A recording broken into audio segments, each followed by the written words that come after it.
Sorry about that. Got to do my introduction again. Out here on the river, gonna do some bait fishing. Mostly bait fishing. Got some sardines. I did a video about 2 weeks ago now. I didn't post it because I didn't catch anything. I lost two, but nothing really to show except watching me fish for 2 hours. Don't know how exciting that is, but hope to make it a little more entertaining this go round. So let me try and find a place to put the phone down and get to it. Let's see here.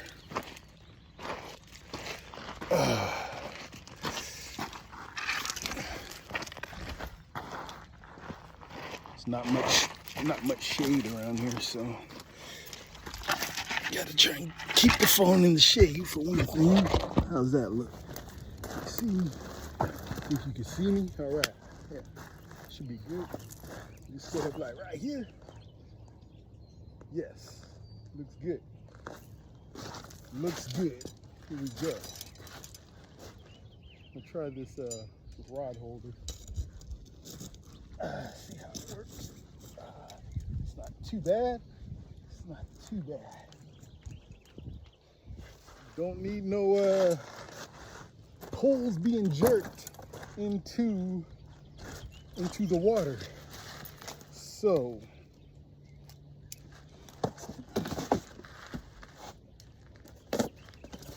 I knew there was no shade here. I could tell from Google Maps. So took this old styrofoam containers used for testing vials at work, and so I can keep the bait somewhat cool, because sardines will go bad on you. I'm not gonna be out there that long, but the memories of having the sardines all dried and shriveled up came back real quick.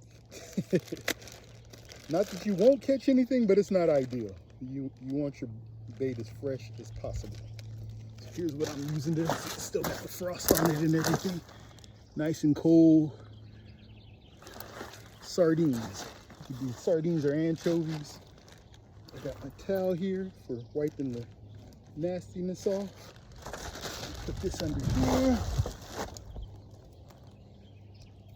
Okay. Hear a couple fish jumping right here. We'll see. This is a whole sandbar. A lot of place to fish. But the good thing is with your sardine, they smell it, so they tend to want to come to you. I'm gonna go 3-ounce sinker to start.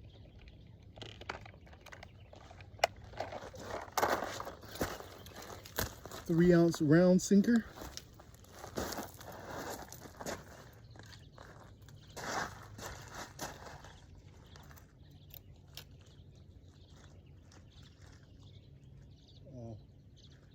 Okay, so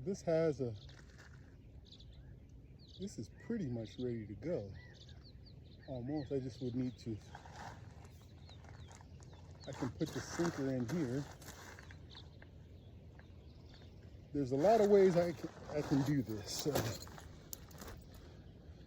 The way my dad used to fish was what's called the sliding sinker, which the line slides through your sinker. Your line would slide through your sinker. You put a sinker slide on here. It would connect to your line so your sinker can move. Just for the sake of nostalgia though, I want to show you how we did it as kids. Me and my brother. The way we learned how to do it. Taught by mommy and daddy.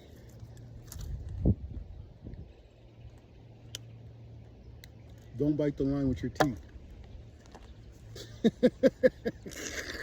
That's the way I always did it. Okay, so This is not the exact kind of hook we used to use. I did these myself, but if you bought a pack of hooks at the bait store, it would look something like this. This one's a lot longer. So this is a leader. It's snelled. Your hook is snelled and it has a loop like this. This is what you would buy in a store, except it would probably only be about this long. So what we would do is take our line and our snelled loop,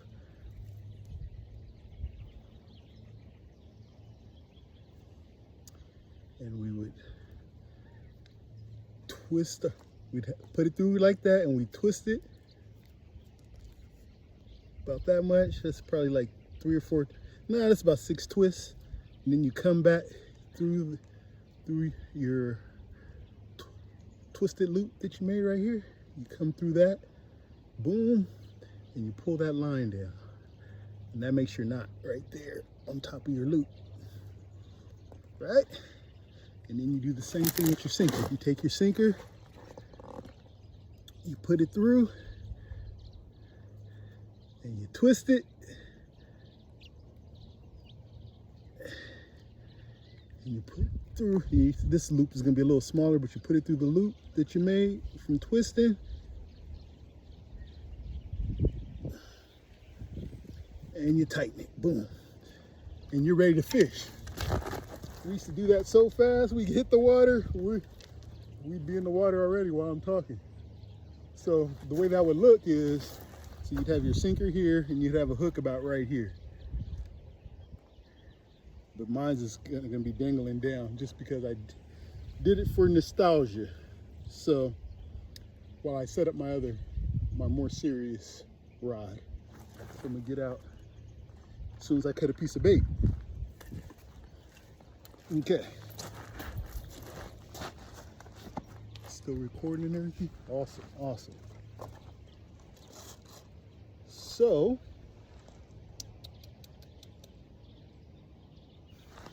yes. Got my knife right here. Got a few knives, don't I? Okay. All right. So I'll be showing you a few of the ways that I like to cut the bait. One way is just take a small piece of the fillet off the side, and just kind of come up the tail and fillet it off the bone, or off the side, like so. So as you can see, I just kind of cut in, and there's a piece of bait. All right, that's one way, which was the most common way we used to do it back in the day. Very common. Oh, one second. We're gonna need, there's something we didn't do back in the day because it was probably too expensive.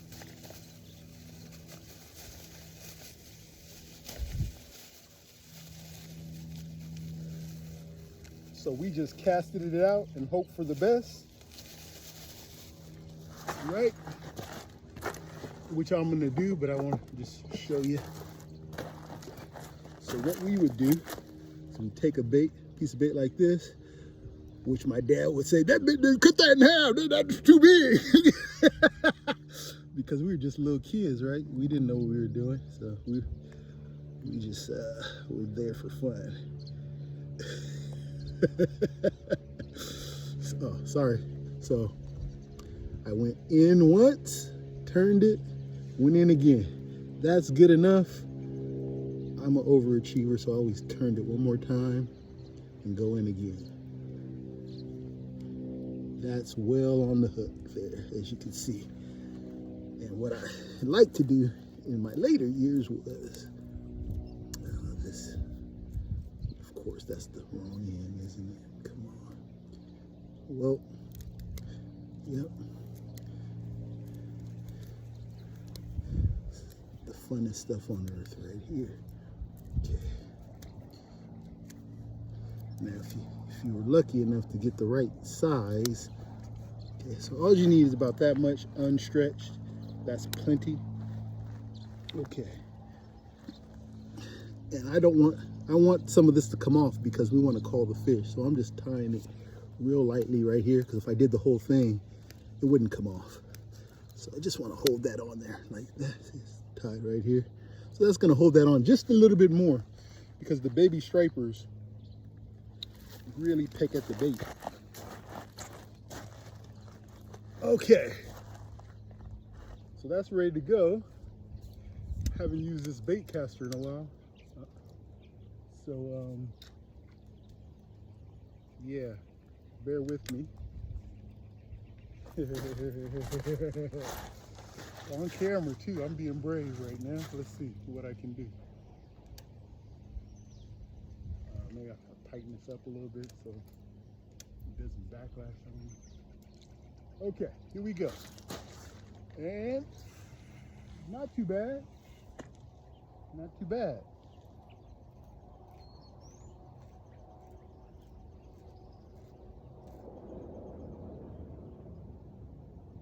Feel the sinker bumping on the bottom.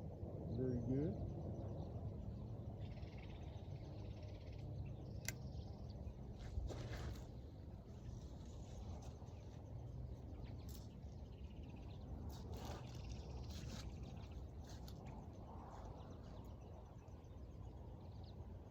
That's not very good. Oh, it's not. I'm saying it's not good because a big fish will tear that out pretty quickly. So I'm not liking that. Be better off putting it in. So that will work good. So I'm going to move this. So see, I can move it up a bit. So I'm gonna put it here and let it lean in this tree. That gives it a little bit more support. You see that? Let's see here. So I put it in the ground there and have it leaning on the tree. So when something does pull, it's not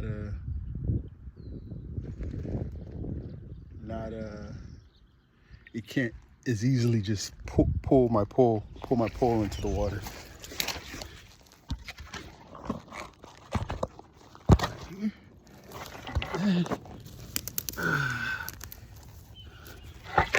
Oh! Did you hear that? It could have been a crack in the face.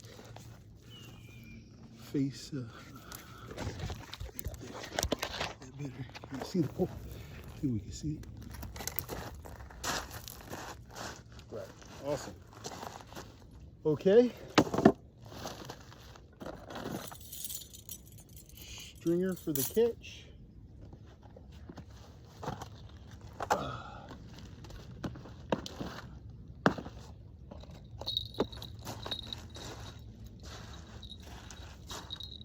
And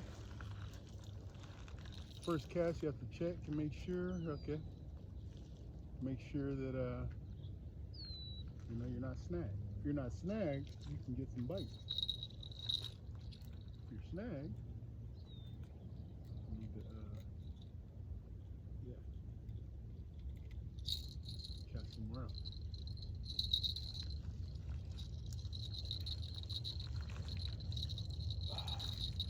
There we go.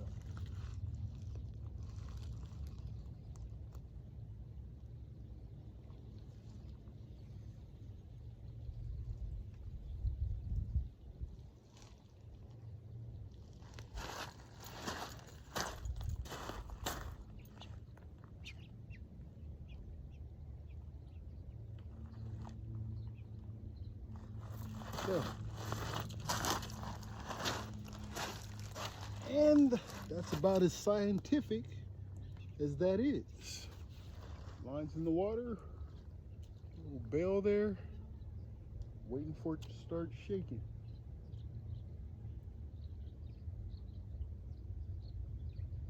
Okay, now then.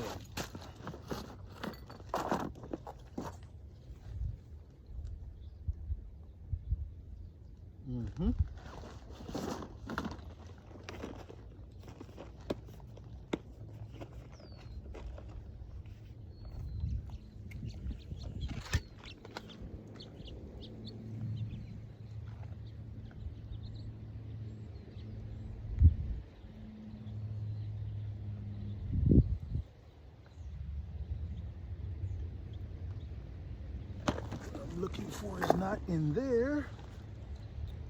Aha.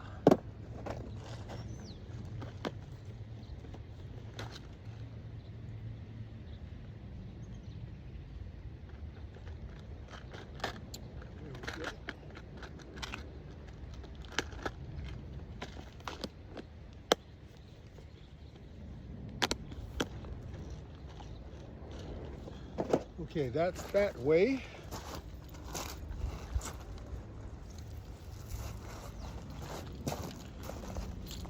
So this is the way my dad used to fish.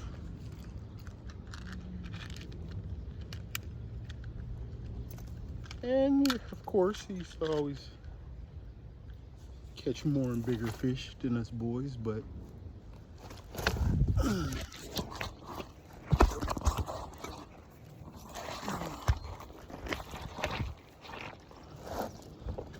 yeah.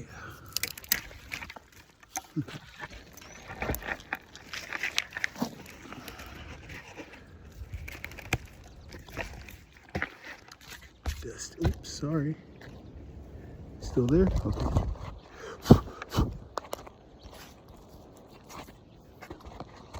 It's my screen that's dusty, not I can still see the pool. Kinda, yeah. All right. As I was saying,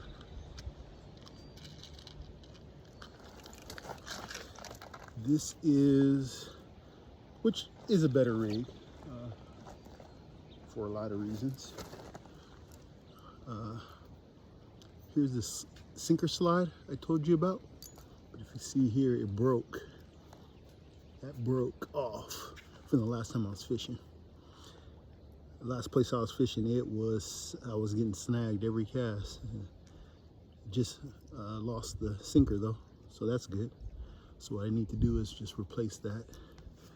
And that goes to one of the reasons why it's better is this spins. So it reduces line twists in your line. And I've got a short leader on here. I may use one of those longer ones, but I'm gonna just go ahead and retie this.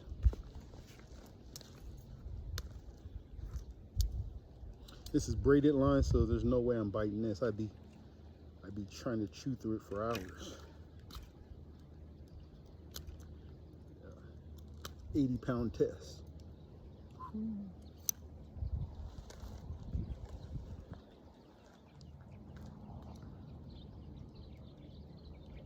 do have some scissors. I'm gonna need them too.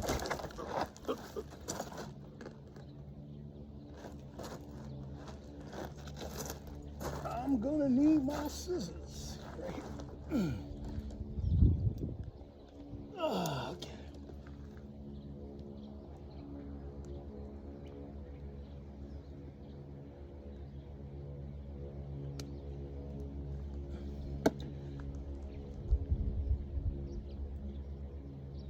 No bites yet.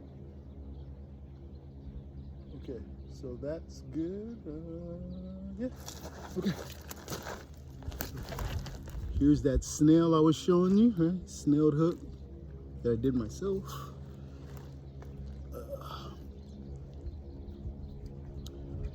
So, starting over. Okay. Take your sinker slide, put it on, put the line through it.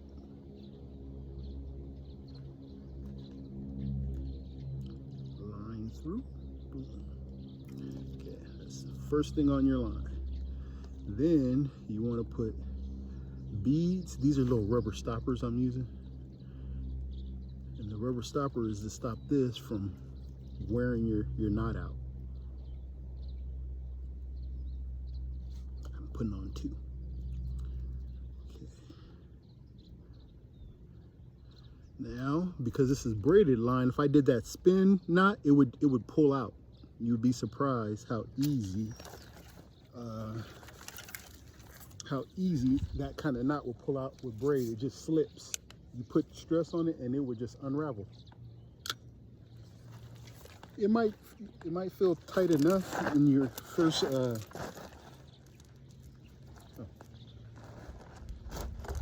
it would feel tight enough when you first did it, but you might be pulling on something out there, you know, once you put a certain amount of stress on that knot, it would just unravel at the worst opportune time, of course. So what I do is I double the line,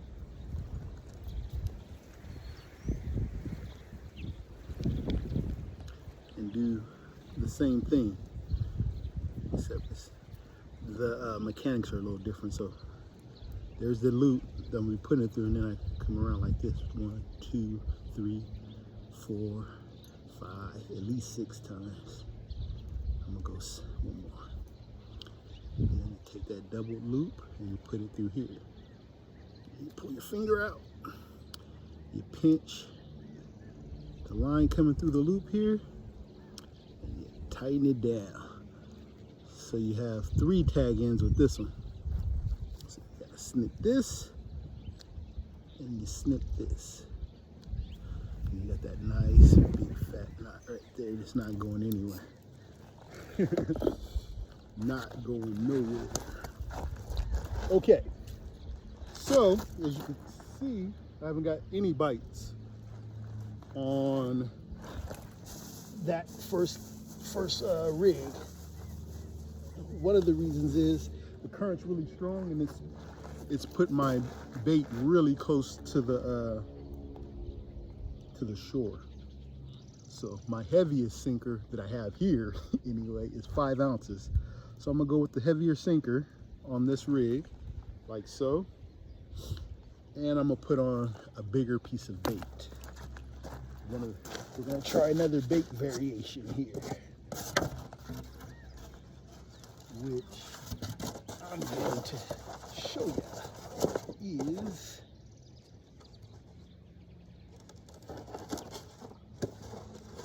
to try and generate some bites.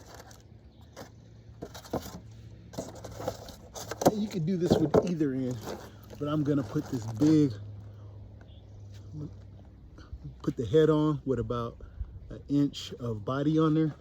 Plenty of meat for them to peck at if they wanna have at it. So I'm gonna hook this right behind the eye where it's really hard right here, like that.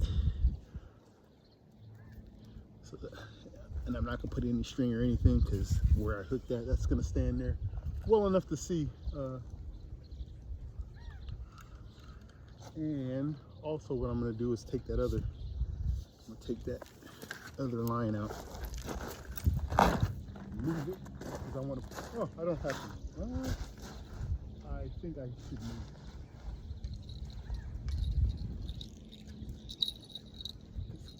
This kind of fishing in close proximity, you'll get your lines twisted pretty fast. Once I see where that other rod is gonna settle, I'll be able to position this one somewhere that's not in the way. Okay, I'm gonna leave that there because I hooked the branch right there. The joys. Okay, here we go.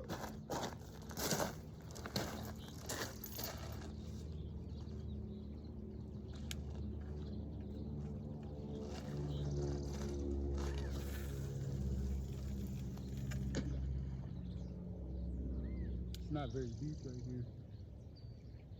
Hit the bottom almost immediately. We're gonna be moving.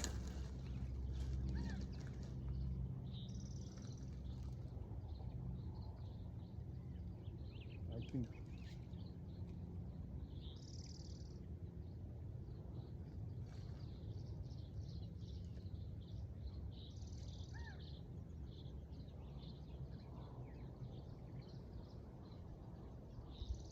Find a deeper pocket.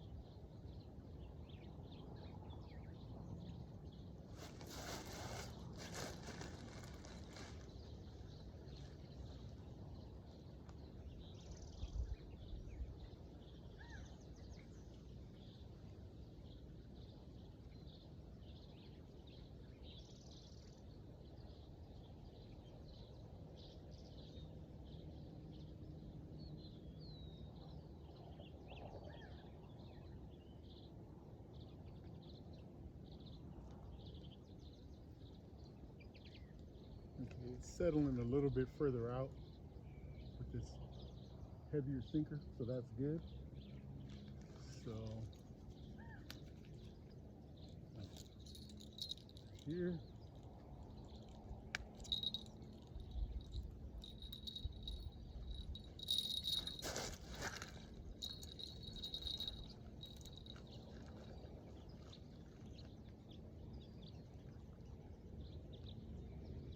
A little better.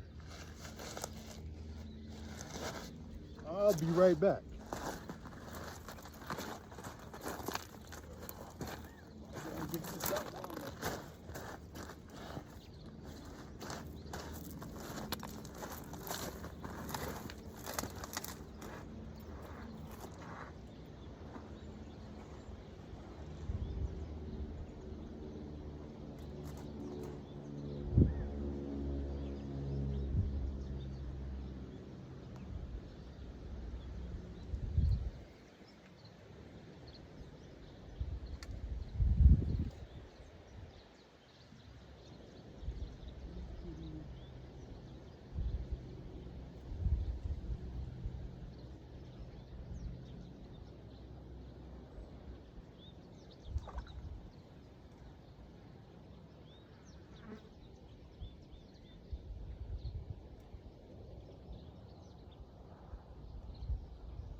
Okay, I actually hooked somebody else's line.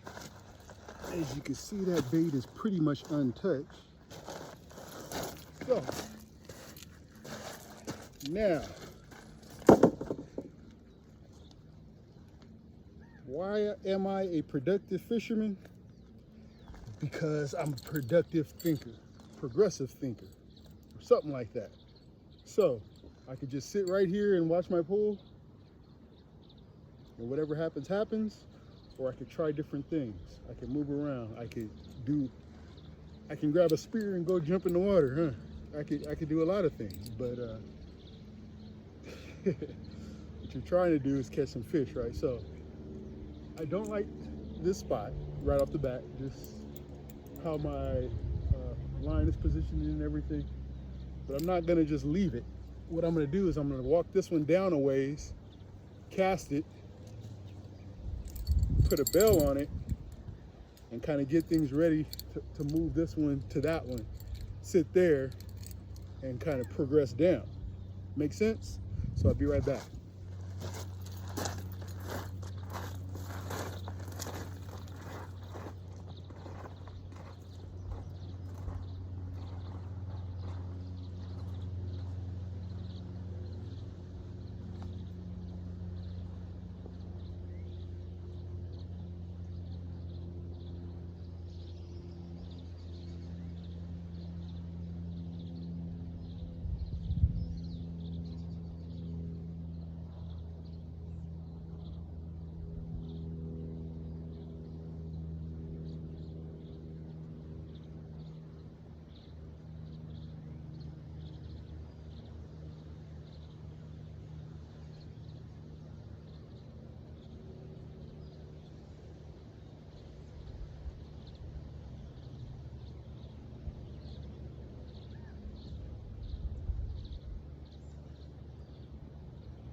Okay, some people may be thinking already, it ain't for me.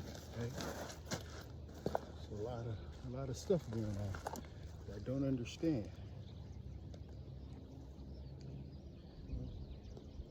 Looks a little futile.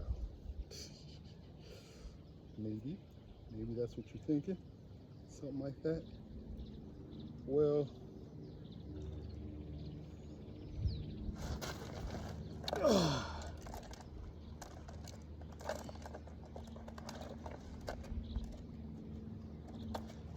I ask you to consider this. Where I grew up fishing, Sacramento, they're off of Freeport, Meadowview area, the river there. Very few times that we go and not catch anything. At least I don't remember it happening that often. And quite honestly, it didn't.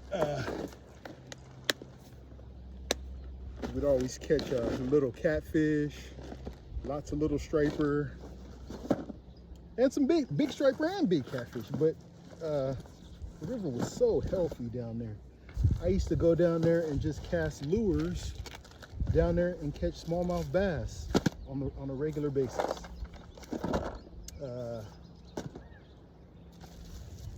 Now, in the years ensuing,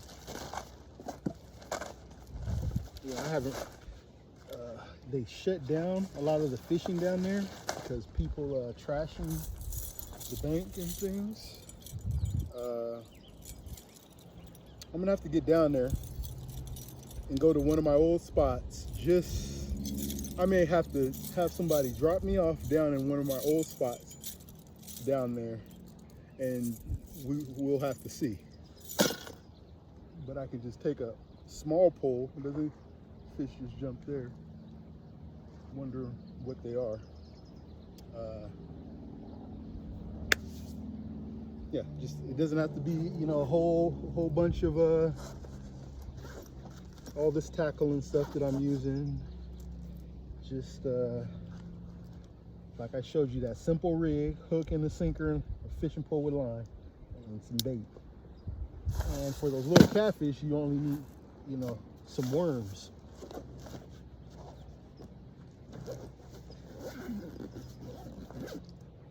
But there still are those variables, like when I mentioned the worms, just like with these sardines, you can't have worms just sitting out in a cup right here with the sun. There's a sweet spot for them. That's why when you buy them, they're in the refrigerator, right? Because they need to be cool. So you can, they'll just turn into mush if you don't keep them cool. So there's still the same variables that you need to watch for.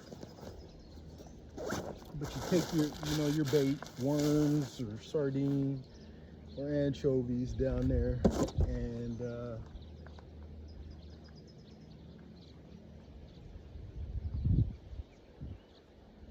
put it in the water.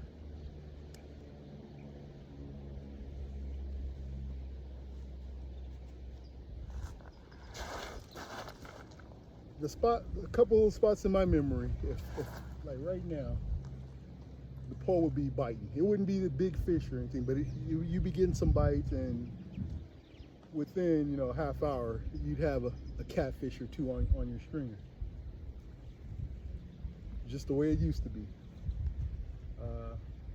Like I said, I'm not down there anymore. I'm way further up north on the river, and I get skunked on a regular. A few times I have just kind of gone out, real simple. I've caught sucker fish, so that's something. But there's definitely not as a healthy a population of catfish because the water's colder. And I don't think there's as healthy a population of anything except maybe the sucker fish. So yeah.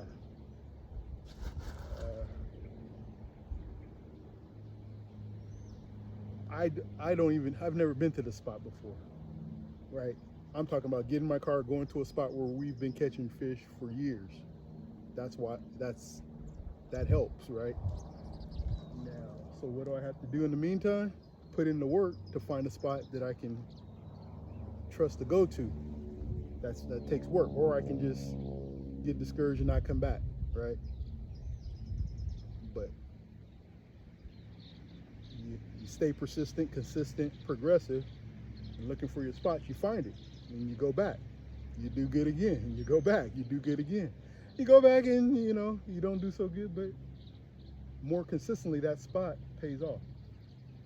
So you go back, and you keep trying, and it keeps on paying off, you know, here and there. That's what you want. You're not going to come back to a spot that did absolutely nothing, I would hope. You may try it because, you know, for whatever reason it shows some promise. Like I said, I saw a couple fish jump. Okay. Shut my mouth and get moving. So I think I'm going to, where I put that pole, it was still kind of shallow, so I don't hear no ringing. So I'm going to move past that to the next spot. I'm gonna walk past that until I'm confident it looks a little bit better than what I'm dealing with here. Set down, come back, get this rod, take it to the next spot. I'm still fishing in between that is the good thing. So,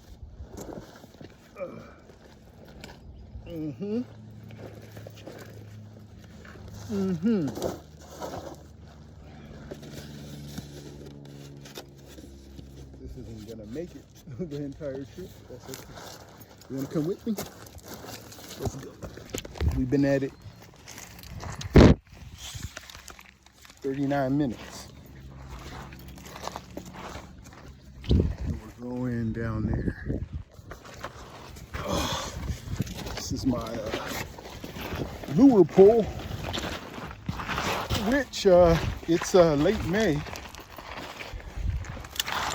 Shad should be running. So if I put some jigs on, there's a decent chance of getting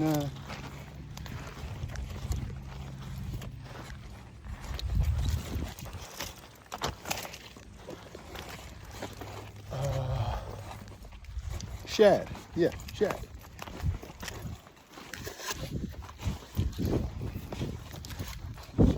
Once I get to a good spot,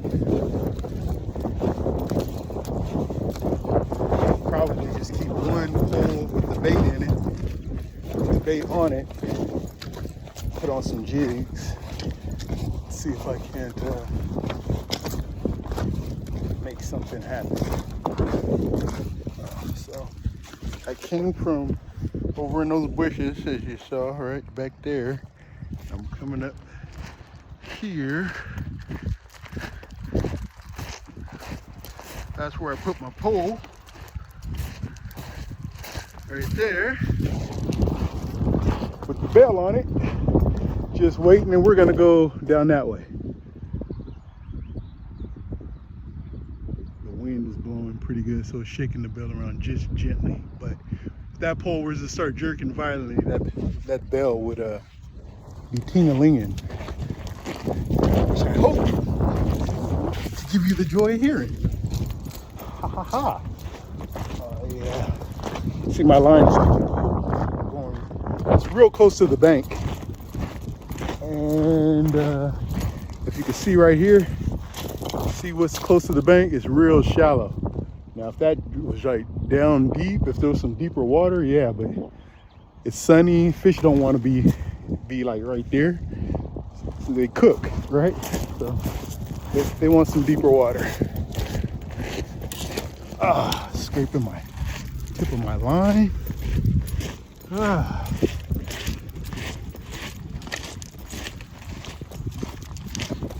It's actually deeper in the spot that I went in town a couple weeks ago. But this spot has been calling me, so I came. But But I'm starting to think I've seen enough already here. That looks like it's starting to drop off a little bit. Now I see another bank right over here. Ah, boy.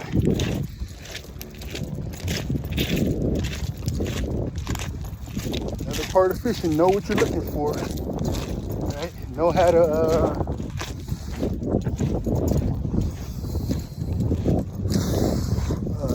differentiate, you know, be able to know what's good water, what's when you're, you know, when you're in a better position to catch them and when you're not. Because if you know that, you're less likely to be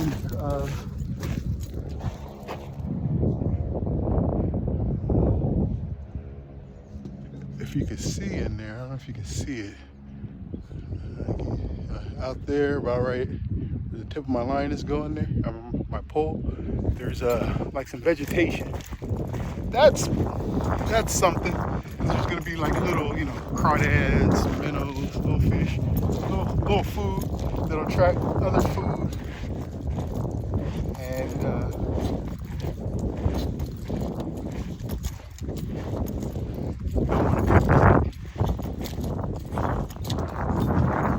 oh, come and get the food.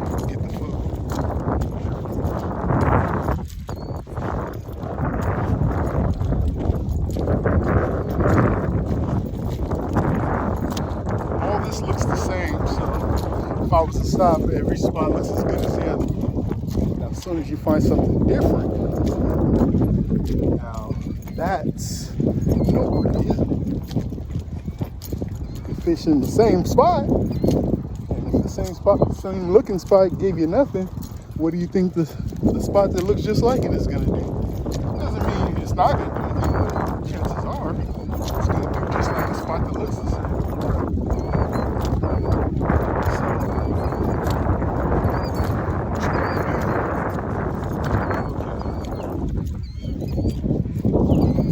Let me show you something. You saw how there was rocky and it kind of went out?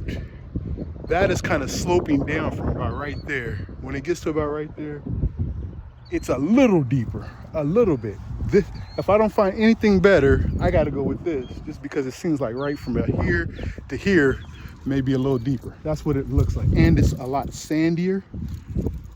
Okay, so the bottom is a little different. It definitely looks deeper to me right there. So it's looking like it's starting to do the same thing over that way. So this is the spot for me. I'm gonna call that right now. Okay. And if I gotta go further than that, so be it. But I like this. And what I want to do, since this is the spot, I want to be a little bit upstream from it, just a little bit. Somebody's had some big dogs running around here and whatnot. Okay.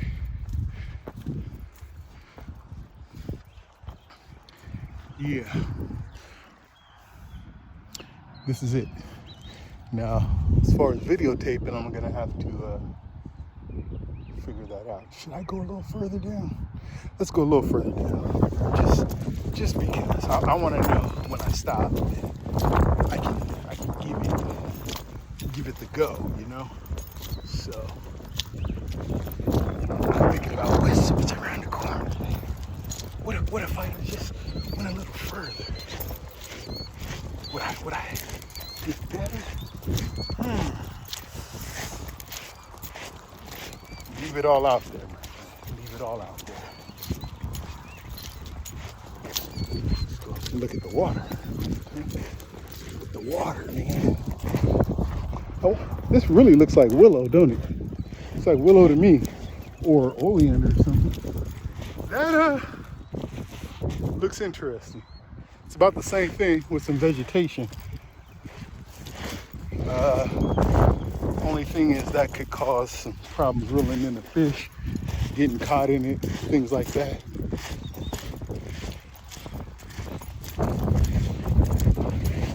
know what? I think I found the winner. You see how off of that point there in that tree? See how, now, if I were to cast right here, right? If I was to cast from right here and my line went all the way sideways, can you see that over there? My line would be right up against the bank there. But if you look past that tree, can you see it? All right. See that tree right there? Well, we got to get closer.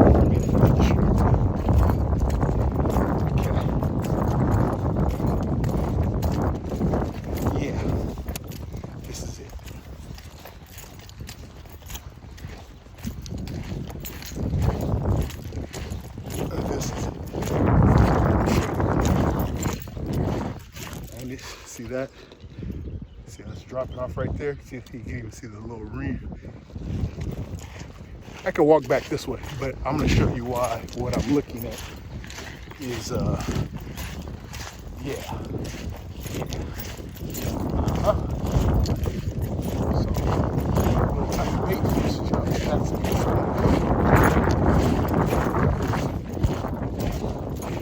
So, if you haven't noticed, it's taking some footwork. But I found a spot that I'll come back to. Okay, so do you see that tree right there? Okay, you see how the water, right? Come on, man. Put some of this stuff down. All right. Okay. You see that, and you see how the water kind of comes around right there? So when I cast, my line's going to be, come on, let's do this. Here we go. So my line's going to be out in the water out there instead of up against the bank right there. If I cast from that little point right there, see that in there? So it's going to be more in the water instead of up on the shore. That's ideal bait position. And just looking at it, it looks a lot slacker. So the fish, if you can see that, you can just see the water just moving. But they should be over there,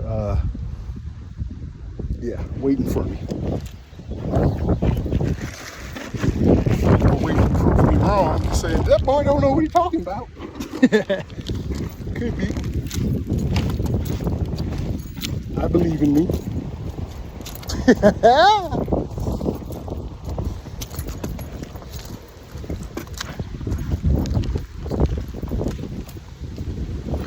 Okay, shade. Would you look at that?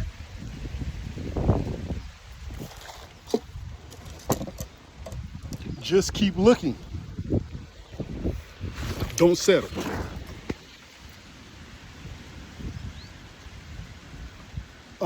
It's on. Let me go get these poles. Wonder how much power I have. Oh! Come on, come on.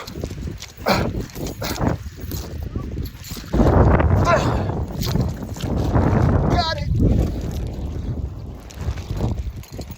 Intense. If you haven't noticed, I got a knee brace on. Knee's doing a lot better. Got a cortisone shot in it. I don't know you, and I'm recording. Okay, so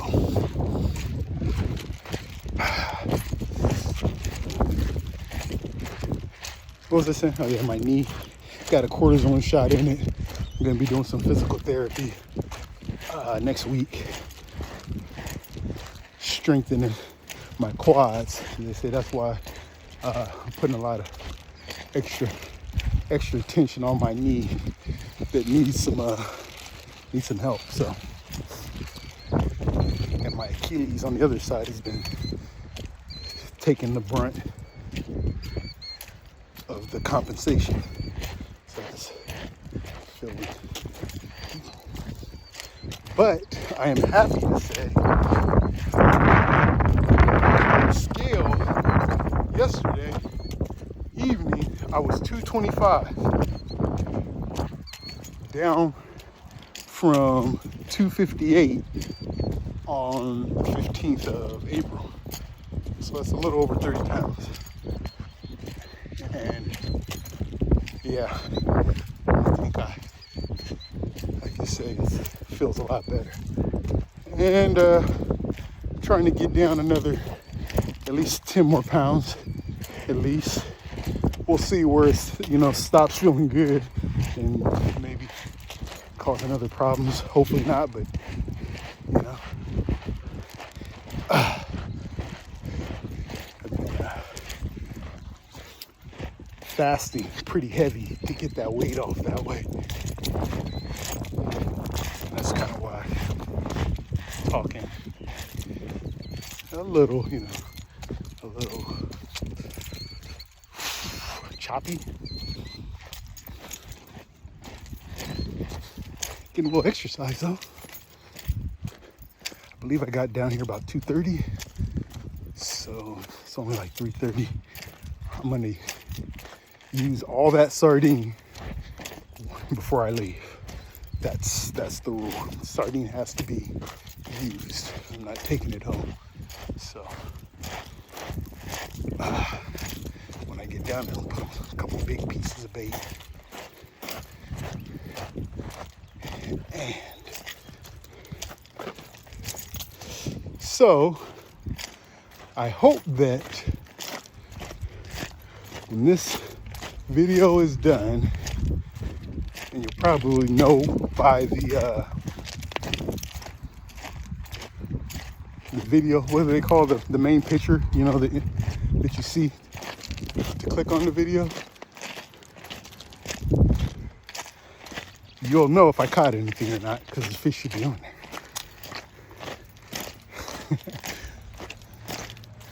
Oh, I hope that maybe somebody who wants to get into fishing or just wants to fish, they'll have a kind of a template to mimic what I'm doing a little bit. So you know what rig you're gonna use, what bait you're gonna use. You get to your spot and you have to do some deductive reasoning, I guess, as to if you wanna. It would sound something like that. Something like that is what we want to hear. Something like that. Fish do it better when it's something about when the fish is pulling, it kicks that noise in the high gear. It's just because I don't know. You can't mimic. The only way you can kind of mimic it when you just shake it by hand. Not on the rod, it never sounds the same.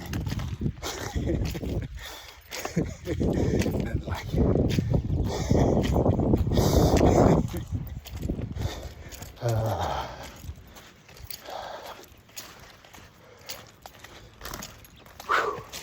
Isn't that pretty? Looking at me. All right. Oh, look, sailboat. You see it? Cool. All right.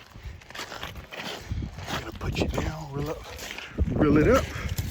You've been sitting here behaving, it would seem. Make sure I didn't leave any garbage off. Just a little lure. See, that'll get me a shad. Put that on. Shad like that. If I find them. Okay.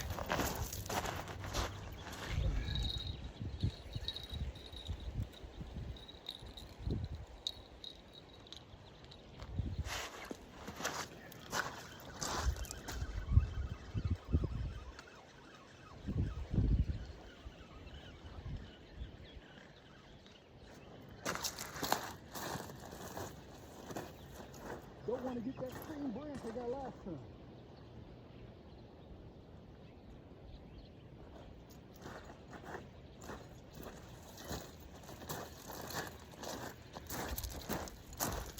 Untouched. Could have sat there probably all day. Right? Oh, get the my holder, and we're moving.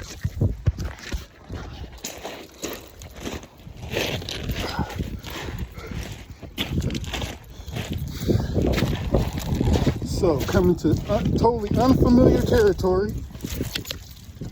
This has got to be a good, I don't know, at least a quarter mile. At least a good quarter-mile stretch. And I've deduced the best water in that quarter mile in under an hour while videotaping and shooting the breeze. But that's what it's about. Getting to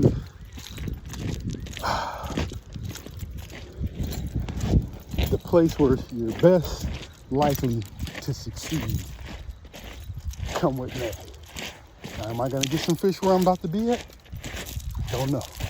But I tell you what, I got a better chance than everywhere I've walked by, in my opinion.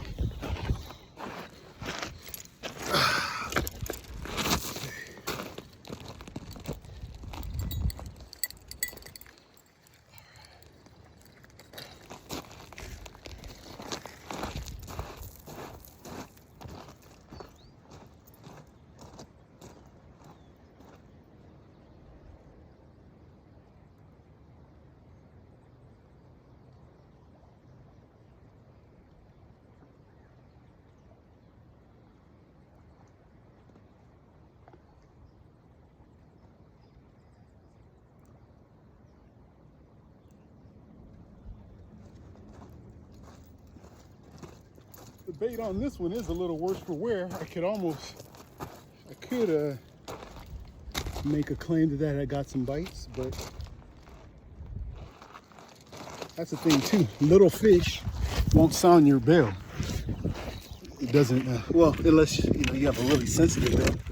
But necessarily, a little fish can peck away at your bait, and it's not enough tension on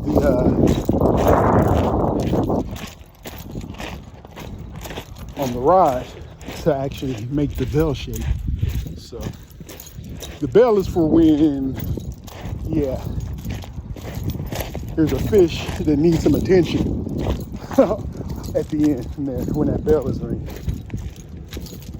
Like, hopefully I can show you too. Sometimes you're getting bites, especially by the little smaller stripers. Angler, especially by the little stripers, and can cut across. You just watch them. You can kind of tell pecking, the rod just kind of vibrates when the fish has it more in its mouth. It's more of a solid movement of the rod. Instead of a vibration, it has a little bit more thump. Instead of just shaking, it'll kind of have a little more bend to it. That's when you kind of want to be prepared to set the hook, because it's more likely that it's in the fish's mouth. And little bites don't mean all the time little fish, so you don't just think a little bite is nothing. Every bite could be a potential personal best. Oh, this soft gravel is killing my Achilles. It's killing me. You hear it? Man. Sacrifice. Whoo. It's gonna be worth it today. It's already worth it because, like I said, the spot is worth time. It's gonna have to prove that it don't want to produce. It's gonna have to prove it to me. Until it does prove it's got potential. Interesting concept, isn't it? It's to prove what it wants to be. I like it.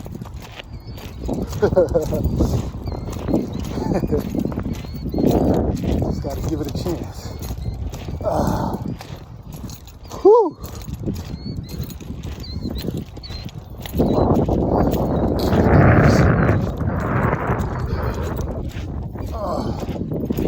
Nice and windy, yeah.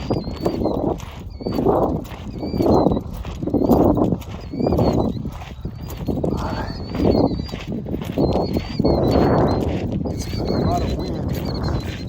Top water harder to work. Lures that work on top or just below the surface of the water. And all the wrinkles in the water kind of distort images. Of a fish looking at the surface of the water. It's science.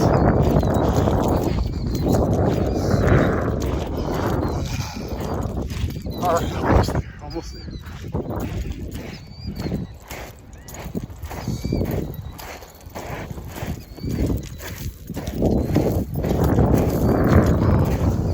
Poor Achilles should have wrapped it.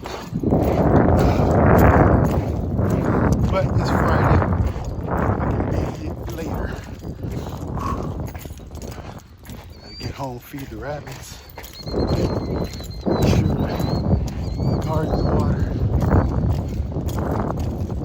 And then I can get some rest. Here she is. Look at that.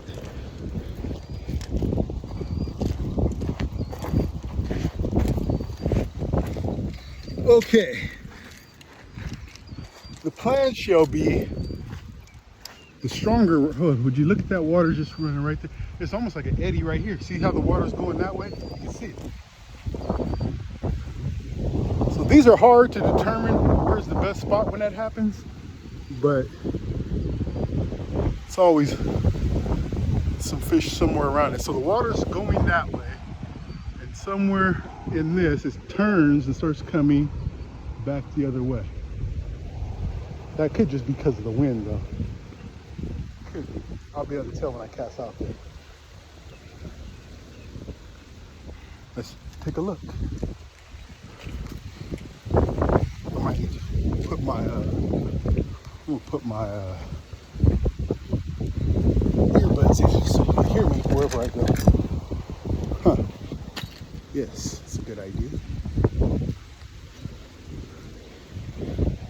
He's tacking. So what we need to do, the wind pulls up against it, pushes up against us, we tack. I'm going forward, you know what I mean? I'm going forward. I'm going forward. Yeah. I'm tacking. You understand me? Tacking.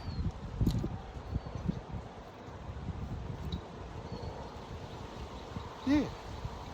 Okay. So what I was saying is, I think, well, because that's an eddy, I'm gonna go ahead and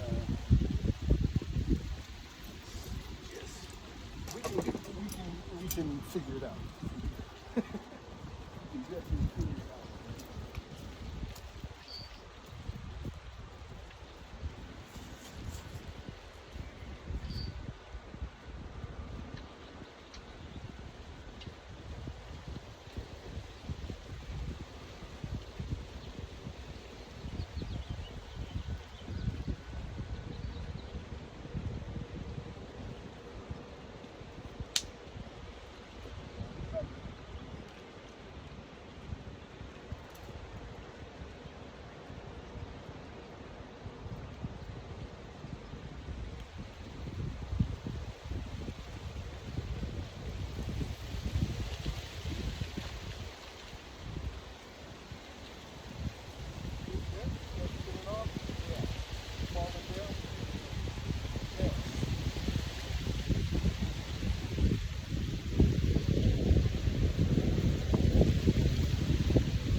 what I said I was gonna do.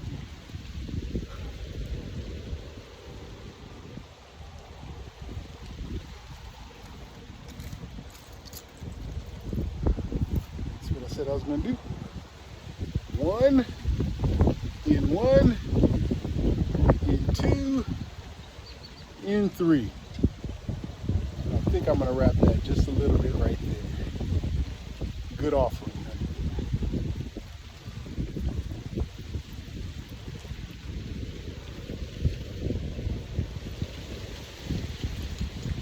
I like to use my hook's a little bit bigger, but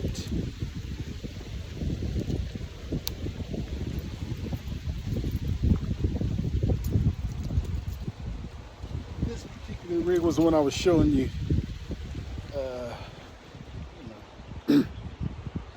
how to use a pre-made snelled hook. So I'm just wrapping it on the top, keep it in line. A little bit of hook in there. You're gonna have to really get in there. Bigger hook would be better.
Nice. Okay. I need a wide stick of sorts. Is that all possible?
Can't zoom in, okay?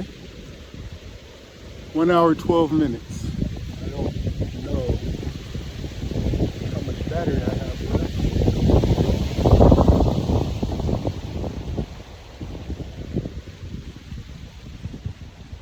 Could be kind of a dangerous spot under this tree. The branch fell right, cracked right there. Yeah.